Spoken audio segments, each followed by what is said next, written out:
तो ये भारत, पाकिस्तान, बांग्लादेश इनको मिला दें तो करीबन करीबन 50 करोड़ मुस्लिम लोग हैं यहाँ पे रहते हैं। ये कहां से आए? इतने मुस्लिम तो अरब में भी नहीं है, मिडिल ईस्ट में इतने मुस्लिम नहीं है। इस देश में पारसी भी आए, बुद्ध हैं, राजपूत हैं, सिख हैं, बहुत कौमें हैं, ये क्यों नहीं हो गए 50 करोड़?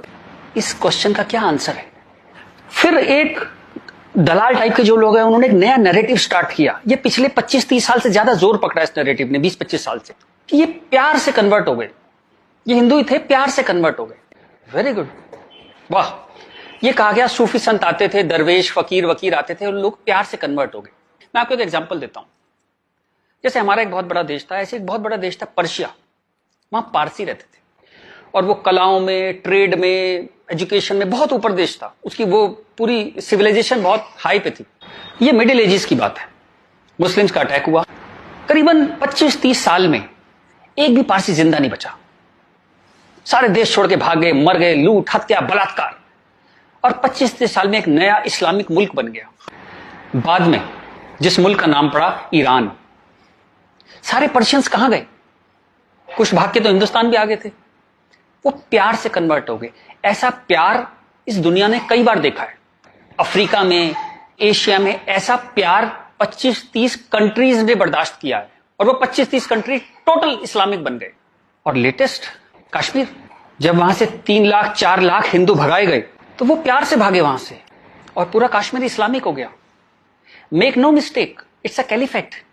जो बगदादी करता है खलीफा जो अपना साम्राज्य बनाता है जहां सिर्फ मुस्लिम होते हैं और अगर गैर मुस्लिम है तो उन्हें डिम्मी बन के रहना पड़ेगा, खत्म होकर रहना पड़ेगा। वो कैलिफेट है इस्लाम की। इस वक्त कश्मीर में, हिंदुस्तान में कैलिफेट है। 1921 में मालाबार में दंगा हुआ था, वहां भी कैलिफेट बनाने की कोशिश की गई थी। कुछ 50,000 या 1 लाख हिंदुओं को बाहर निकाल दिया था वहां से, फोर्स्ड कन्वर्जन किया था। तो तब नहीं बना पाए, लेकिन आज कश्मीर में कैलिफेट है, ध्यान रखिएगा। ये आपकी गुलदस्ता और कश्मीरियत, जमहूरियत, इंसानियत सबके बीच में एक कैलिफेट बन गई। लेकिन आप कहते हैं कुछ हुआ ही नहीं है। और जब ये 3-4 लाख हिंदू वहां से भगाए गए 1 महीने के अंदर, तब कॉन्स्टिट्यूशन सो रहा था, इंटेलेक्चुअल सेमिनार कर रहे थे, गंगा जमनी तहजीब पे सेमिनार कर रहे थे और इस तरह की तमाम रोजा इफ्तार की दावतें चल रही थी। Happy, everybody was happy. और जो पूरी तरह इस्लामिक नहीं बना, उसके टुकड़े हुए, जैसे हिंदुस्तान के टुकड़े हुए, सूडान के टुकड़े हुए और आपकी और हमारी जिंदगी में, हमारे लाइफ टाइम में स्वीडन का टुकड़े होंगे। आज से 15-20 साल के अंदर स्वीडन टूट जाएगा। ये एक प्रोसेस है जो पूरी दुनिया में चल रहा है। आप या तो बहुत भोले हैं, देखते ही नहीं, या आप इतने मूर्ख हैं कि दुनिया में क्या हो रहा है आपने कभी देखा ही नहीं, या आप झूठे हैं, या आप दलाल हैं। अगर आप इस पूरे प्रोसेस को मना करते हैं कि नहीं नहीं ऐसा कुछ नहीं था, यहां तो बड़ी गंगा जमनी तहजीब थी, आप इन सब में से एक है, या हो सकता है सब कुछ हो। चलिए मैं आपके साथ एक एक्सरसाइज करता हूं। आपके एक दादा होंगे, एक दादा परिवार है, दादा, चाचा, ताऊ, बुआ, फूफा, उधर के उनके बच्चे, सब एक पूरी फैमिली ट्री वो है। एक नाना की तरफ से है, तो एक आदमी करीबन ऐसे 10-15 परिवार उसके आसपास होते हैं। इसके बाद आप कॉलेज, आपका कॉलेज, स्कूल कॉलेज, जहां 50-100 स्टूडेंट हैं, जिसमें कुछ दोस्त हैं जो आपके साथ ट्रेवल करते हैं जिंदगी भर। फिर आपका मोहल्ला, आपकी कॉलोनी, वहां भी आप 10-20 परिवारों को जानते हैं। यूं कहें एक आदमी मोटा मोटा 700-800 1000 लोगों की खबर उसको होती है, डायरेक्ट खबर, चाहे मिले ना कि कोई बहुत दूर रहता है, लेकिन हाँ पता लगता है उसकी शादी हो गई, उसके बच्चा हो गया, डेथ हो गई, कुछ बहुत अच्छा हो गया, बहुत बुरा हो गया, खबर आ जाती है कहीं ना कहीं से। अब मैं आपसे एक्सरसाइज करता हूं। पिछले 20, 30, 50 साल में ये इन 1000 लोगों में से कितने लोग मुस्लिम बने, कितने लोग कन्वर्ट हुए? आंसर मिलेगा 0। क्या हुआ? सारे सूफी, दरवेश, फकीर रिटायर हो गए, आईपीएल देखने चले गए, इस्लाम की कशिश खत्म हो गई। दोस्त, जब तक गर्दन पे तलवार ना हो ना, कोई कन्वर्जन नहीं होता, या बहुत सारे पैसे ना हो, कोई कन्वर्जन नहीं होता। उसके बाद पार्लियामेंट पे अटैक हुआ, इस देश की पार्लियामेंट पे अटैक हुआ और उसमें शामिल अफजल गुरु, उसके सम्मान में, उसके समर्थन में लोग खड़े हैं, हजारों लोग मुसलमान खड़े हैं और हमने तब भी कुछ नहीं कहा। इस देश में हाहाकार नहीं हुआ। मुंबई में कुछ साल पहले आजाद मैदान में एक रैली हुई, किस लिए हुई? रोहिंग्याओं के समर्थन में। आपका क्या लेने देना है रोहिंग्याओं के समर्थन में?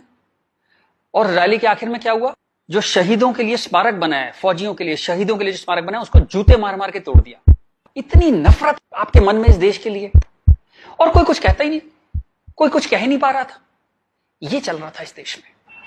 तो ये जो एक हेट है, ये इन दोनों कौमों में रही और वो एक नफरत जो थी वो कभी, it never became a past history, distant history, कभी नहीं हुआ, वो रोज रहा। कभी वो अफजल गुरु के रूप में आ गई, कभी वो क्रिकेट मैच के रूप में आ गई, कभी कश्मीर, कभी आजाद मैदान, वो हमेशा कभी ना कभी उसके न्यू एडिशंस आते रहते थे। एक और एक्सरसाइज करते हैं। आप मोटरसाइकिल चलाते हैं, कार चलाते हैं, साइकिल स्कूटर कुछ चलाते होंगे। जब भी आप सड़क में जाते हैं तो थोड़ा संभल के चलते हैं, लेकिन आपके शहर के जो मुस्लिम एरिया है, जब उसमें आप जाते हैं तो कुछ एक्स्ट्रा संभल के चलते हैं कि नहीं? एक्स्ट्रा संभल के, कि अगर यहां लग गई तो एक्स्ट्रा पिटाई होगी। वो जो फियर है आपके अंदर, वो जो डर है, वो कमाल की चीज है, जिसको देश कहता है नहीं, एक सिस्टम कहता है नहीं, लेकिन आपके अंदर है, करोड़ों लोगों के अंदर है, 100 करोड़ लोगों के अंदर है वो डर। और एक आखिरी एक्सरसाइज, जब भी आपको कोई ज्ञान बांटता हुआ आदमी मिले, सेकुलर मिले, इंटेलेक्चुअल मिले, गंगा जमनी तहजीब वाला आदमी मिले, सब बराबर हैं, सब धर्म है, तो उसको कहिएगा चलिए एक पेज पे लिखते हैं, गीता, बाइबल, कुरान सब एक जैसे हैं, जीसस, राम, कृष्ण, पैगंबर मोहम्मद सब एक जैसे हैं, ना कोई छोटा ना कोई बड़ा, सब प्यारे इंसान है, सब बढ़िया हैं, सब बराबर हैं। एक पेज पे लिख के उसे बोली जरा 2-4 मुस्लिम से साइन करा के ला। ऐसी ची की आवाज आएगी उस इंटेलेक्चुअल की, आपके पास जिंदगी में दोबारा नहीं आएगा वो। एक मुसलमान के साइन नहीं करा सकता इस बात पे।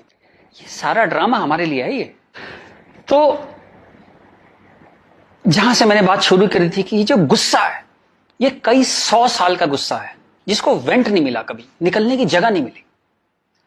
और ये जो बार बार दंगे होते हैं ना, ये उसकी EMI है। And coming back to the point, Modi कोई आदमी है ही नहीं, मोदी वो मौका है और वो गारंटी है कि इस बार जब शाहबानो पार्लियामेंट में आएगी कि हलाला हो गया, कि 4 विवाह हो गया, कुछ हो गया, इस बार पार्लियामेंट ब्लैकमेल नहीं होगी। वो एक शख्स नहीं है, वो एक इमोशनल बाम है, एक इमोशनल मलहम है, जिसकी इस देश को कई 100 साल से जरूरत थी। और अगर आप सोचते हैं कि एक आदमी क्या कर सकता है, तो दोस्त, कैसे आकाश में सुराख नहीं हो सकता, एक पत्थर तो तबीयत से उछालो यारो।